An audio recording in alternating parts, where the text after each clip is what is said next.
Pakistan army کے کور مانڈرز نے پیر کو افغانستان کو دہشت گردی میں اضافہ کا موجودہ شدت کا ذمہ دار قرار دیتے ہوئے کہا کہ افغانستان سے دہشت گردوں کو ممکنہ حملے کرنے کی اجازت موجود ہے، جس میں ملک بھر کے دہشت گردوں کے لیے محفوظ مقامات اور آزاد حرکت کا فائدہ ہوتا ہے۔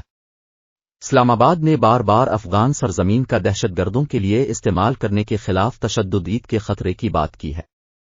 حال ہی میں ایک بیان میں فوجی ادارہ نے کہا کہ انتظامیہ افغانستان سے دہشت گردوں کے خلاف کارروائی کرنے اور دوحہ معاہدے کا احترام کرنے کی امید رکھتا ہے۔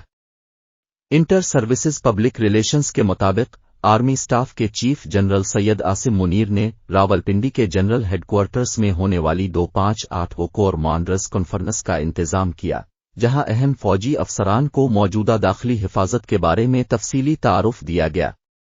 انہوں نے کہا کہ کالعدم ٹی ٹی پی مسلسل محفوظ پناہ گاہوں سے لطف اندوز ہو رہی ہے اور جدید ہتھیاروں پر ہاتھ ڈالنے میں کامیاب رہی ہے، کیونکہ وہ افغانستان میں آزادانہ طور پر کام کرتی ہے۔ ذرائع نے نشاندہی کی کہ بلوچستان میں حالیہ حملوں میں ملوث عسکریت پسند M16 رائفلز اور امریکی فوج کی جانب سے عام طور پر استعمال ہونے والی یونیفارم استعمال کر رہے تھے۔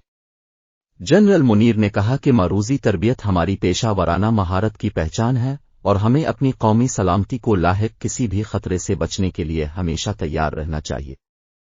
فورم نے دہشت گردی کے خطرے سے بچنے کے لیے بہادر جوانوں کی قربانیوں کو بھی زبردست خراج تحسین پیش کیا۔